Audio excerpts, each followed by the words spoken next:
Hi, my name is Chris Kieser. I'm an applications engineer for Cypress Semiconductor. In this video, I will be introducing you to the voltage DAC in PSoC 3 and 5. I will also illustrate its output impedance and what that means for your circuit and how to buffer the VDAC output if you need to drive loads up to a few milliamps. One thing I would like to talk about is the construction of our VDACs. The VDACs are implemented using an IDAC driving into a selectable load resistor. The IDAC has a maximum source current of 255 microamps, and the load resistors are 4K and 16K to generate two voltage ranges, 0 to 1.02 volts and 0 to 4.08 volts in 256 steps.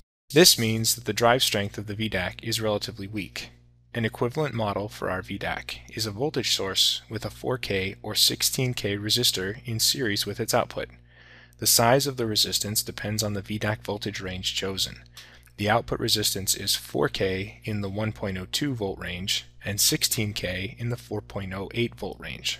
A neat advantage to having IDACs is that you can use them and an external resistor to create a very specific VDAC range not covered by our VDACs. Let's place a VDAC onto our schematic.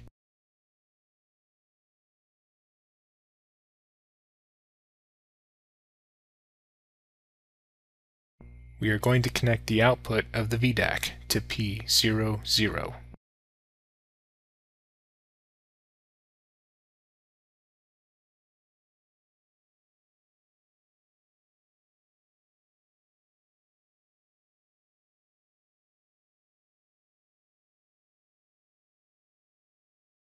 Double-click on the component to open up the customizer. We are going to select the 0 to 4.08 volt range.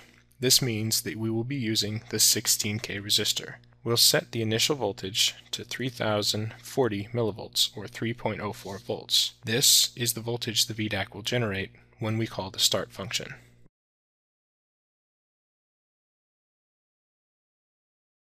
The Start API initializes and configures the VDAC and drives out the initial value that we set in the customizer.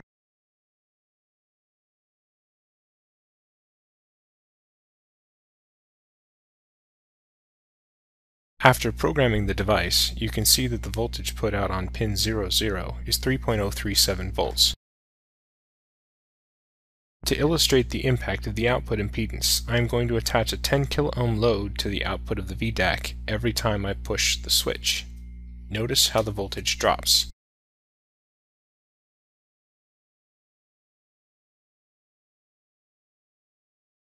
There are up to 4 op-amps on the PSoC 3 and 5 that we can use as a buffer.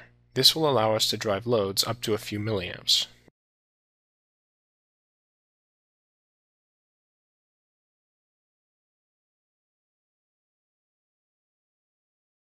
Configure the op-amp to be a follower by selecting the follower mode from the customizer. At this point, it's important to note that the op-amps have dedicated connections to 4 pins, P00, P01, P36, and P37. To get the minimum possible source resistance, use these pins. It is possible to assign the outputs to other pins, but the performance will be degraded if the dedicated pins are not chosen. Refer to the analog routing diagram in the device datasheet for more information. We need to initialize the buffer too, so we're going to add the op-amp start API.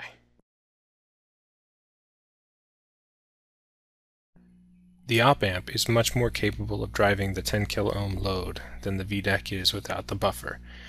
As you can see, when I press the button, the voltage no longer changes.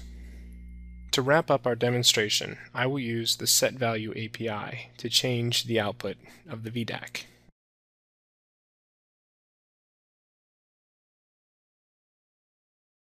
Inside of our for loop, we will add an incrementing value and a small delay to generate a ramp.